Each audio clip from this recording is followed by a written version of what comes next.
امریکہ کے ایران پر پے در پے حملے، ایران کے جنوبی شہروں کو مسلسل دوسری رات نشانہ بنایا گیا۔ بندر عباس، جزیرہ کشم اور جاسک میں دھماکے سنے گئے۔ صوبہ خوزستان کے شہر ماہشہر میں واٹر پمپنگ اسٹیشن پر امریکی حملے میں سیکیورٹی گارڈ شہید ہو گیا جبکہ 4 زخمی ہو گئے۔ ایرانی حکام کے مطابق خوزستان میں 8 قصبے امریکی حملوں کا نشانہ بنے۔ اہواز میں دھماکوں کی آوازیں سنی گئیں۔ ادھر امریکی فوج نے ایران کے خلاف حملوں کی نئی لہر مکمل ہونے کا اعلان کر دیا۔ سینٹ کام کے مطابق ایران میں ایئر ڈیفنس سسٹم سمیت درجنوں اہداف کو نشانہ بنایا گیا۔ ایکس پر جاری بیان میں سینٹ کام نے دعویٰ کیا کہ آبنائے ہرمز سے گزرنے والی بین الاقوامی جہاز رانی پر حملوں کو جاری رکھنے کی ایرانی صلاحیت کو کمزور کرنے کے لیے حملے کیے گئے۔ ان حملوں میں امریکی لڑاکا طیاروں، بحری جہازوں، ڈرونز اور پہلی بار یک طرفہ حملے کرنے والے سمندری ڈرونز کا استعمال کرتے ہوئے ایران کے فوجی فضائی دفاعی نظام، ساحلی ریڈار سائٹس، میزائل اور ڈرون صلاحیتوں اور چھوٹی کشتیوں کو نشانہ بنایا گیا۔ سینٹ کام نے کہا کہ آبنائے ہرمز عالمی تجارت کے لیے ایک انتہائی اہم بحری گزرگاہ ہے، ایران اس پر کنٹرول نہیں رکھتا۔ امریکہ کے ایران پر پے در پے حملے، ایران کے جنوبی شہروں کو مسلسل دوسری رات نشانہ بنایا گیا۔ بندر عباس، جزیرہ کشم اور جاسک میں دھماکے سنے گئے۔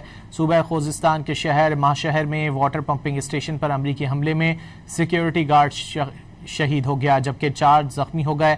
ایرانی حکام کے مطابق خوزستان میں 8 قصبے امریکی حملوں کا نشانہ بنے۔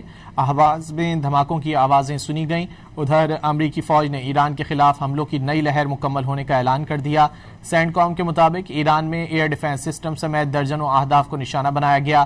ایکس پر جاری بیان میں سینٹ کام نے دعویٰ کیا کہ آبنائے ہرمز سے گزرنے والی بین الاقوامی جہاز رانی پر حملوں کو جاری رکھنے کی ایرانی صلاحیت کو کمزور کرنے کے لیے حملے کیے گئے۔ ان حملوں میں امریکی لڑاکا طیاروں، بحری جہازوں، ڈرونز اور پہلی بار یک طرفہ حملے کرنے والے سمندری ڈرونز کا استعمال کرتے ہوئے ایران کے فوجی فضائی دفاعی نظام، ساحلی ریڈار سائٹس، میزائل اور ڈرون صلاحیتوں اور چھوٹی کشتیوں کو نشانہ بنایا گیا۔ سینٹ کام نے کہا کہ آبنائے ہرمز عالمی تجارت کے لیے ایک انتہائی اہم بحری گزرگاہ ہے، ایران اس پر کنٹرول نہیں رکھتا۔ امریکہ کے ایران پر پے در پے حملے، ایران کے جنوبی شہروں کو مسلسل دوسری رات نشانہ بنایا گیا۔ بندر عباس، جزیرہ کشم اور جاسک میں دھماکے سنے گئے۔ صوبہ خوزستان کے شہر ماہشہر میں واٹر پمپنگ اسٹیشن پر امریکی حملے میں سیکیورٹی گارڈ شہید ہو گیا جبکہ 4 زخمی ہو گئے۔ ایرانی حکام کے مطابق خوزستان میں 8 قصبے امریکی حملوں کا نشانہ بنے۔ اہواز میں دھماکوں کی آوازیں سنی گئیں۔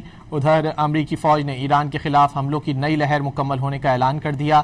سینٹ کام کے مطابق ایران میں ایئر ڈیفنس سسٹم سمیت درجنوں اہداف کو نشانہ بنایا گیا۔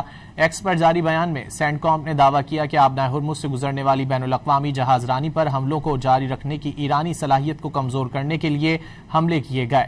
ان حملوں میں امریکی لڑاکا طیاروں، بحری جہازوں، ڈرونز اور پہلی بار یک طرفہ حملے کرنے والے سمندری ڈرونز کا استعمال کرتے ہوئے ایران کے فوجی فضائی دفاعی نظام، ساحلی ریڈار سائٹس، میزائل اور ڈرون صلاحیتوں اور چھوٹی کشتیوں کو نشانہ بنایا گیا۔ سینٹ کام نے کہا کہ آبنائے ہرمز عالمی تجارت کے لیے ایک انتہائی اہم بحری گزرگاہ ہے، ایران اس پر کنٹرول نہیں رکھتا۔